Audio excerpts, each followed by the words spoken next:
So when do you know you just can't tighten a chain anymore on an ATV, motorcycle, something like that, and it actually has to be replaced? Let's take a look at this old four-wheeler and let me show you.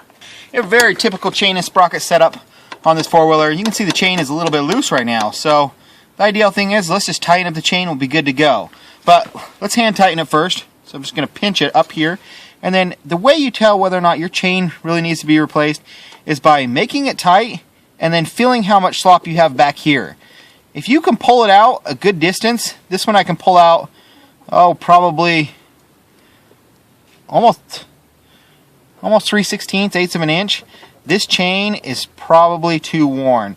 Because the problem is as the chain pulls on this top, as it's pulling the wheel around, the looser the chain gets, the fewer amount of teeth that it actually grabs onto.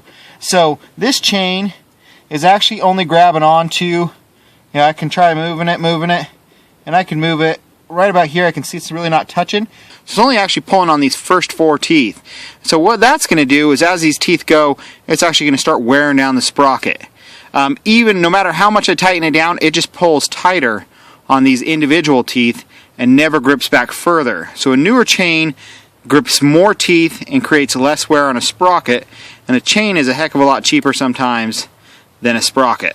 We're actually in the garage looking at that go-kart I bent up the rim on, but I was inspecting the chain, lubing some stuff up, and I realized how loose the chain is, and I will tighten the chain. So the chain is snug right now, and you can see how much slop, and you can actually see the links that they stop moving way up here. So again, I only got like 1, 2, 3, 4, 5 links or so that are actually grabbing, and the rest of this is just flopping around. And if you look really carefully, the teeth are actually starting to come to a point. So that's a dead ringer that your chain is getting too sloppy. So let's pull this chain off. Can't be tightened. You can tighten it all you want, tight as you get it, and you're going to still have a lot of slop down here. I mean, this moves over 1/4 of an inch at the very end. And we'll reuse this one on the next chain. So we don't want to lose this. So pull that off. We'll push out the link.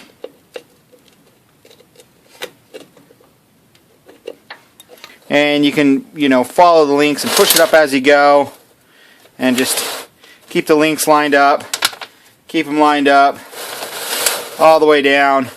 And I see that I got to take this 3rd pin out. I'm just barely too long. So let's pound that out real fast. Here's my bench vise, and I can't believe how many people complain about my bench vise.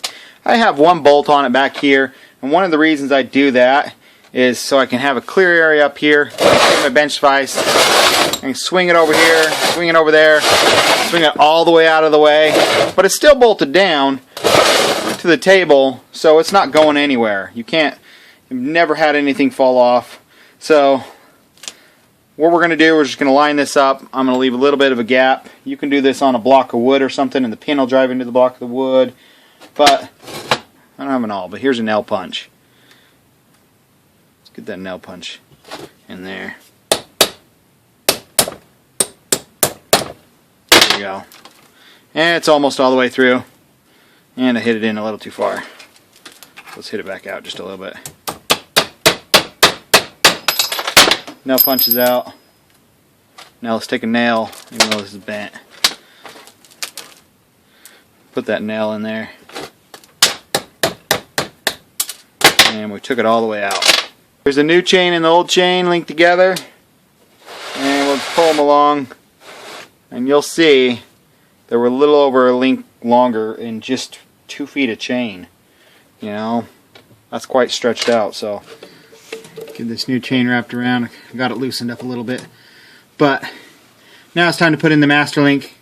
And one of the things with this master link is the chain actually rotates this way. And a lot of guys probably noticed, but the master link was put in backwards to begin with. Somebody had put it in backwards.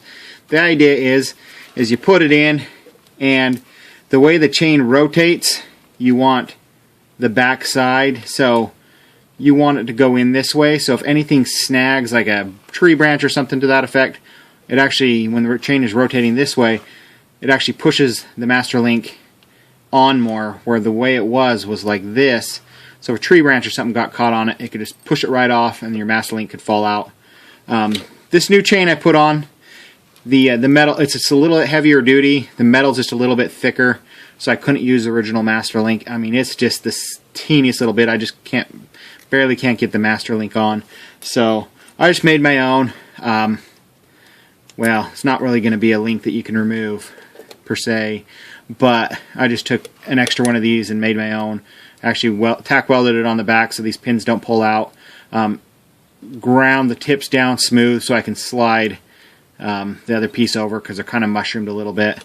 But we'll just slide that on, slide that in there.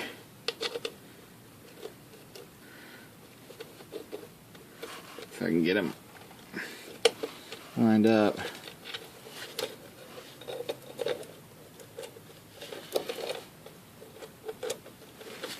There we go. Slide that in there. Slide this one on. And now we'll just put a tack weld on the tips of each one of those. Now with any chain, I don't want to put the ground clamp up here anywhere except for right where I'm welding. Otherwise it'll arc between all of those and it could create little teeny miniature welds that'll chew up the chain faster. So I'm only going to hook it directly on the link that I'm tacking and weld straight to that. Close your eyes.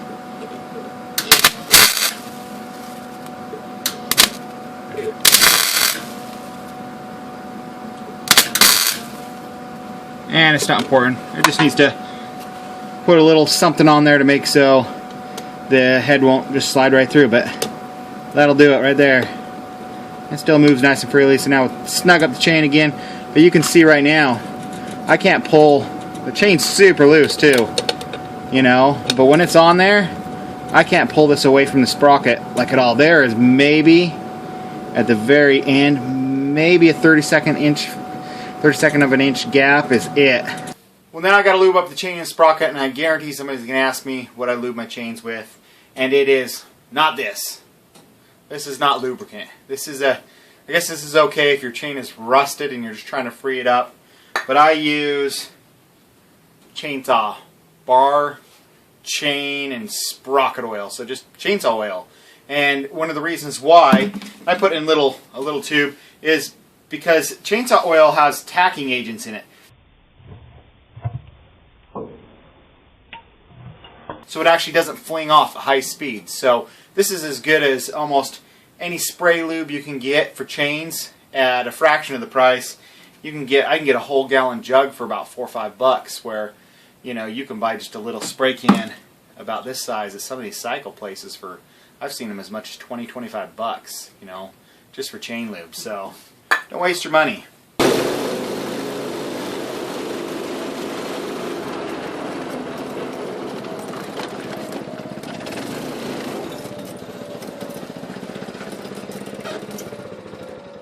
Well, there we go, guys. The new chain works great.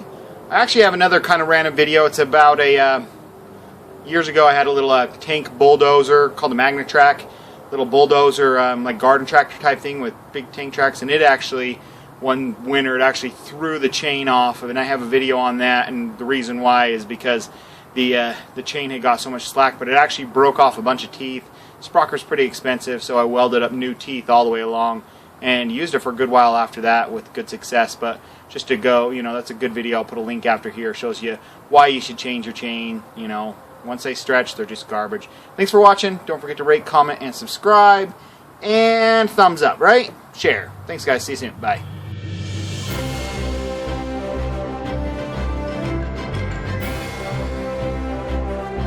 Remember, guys, no bozos.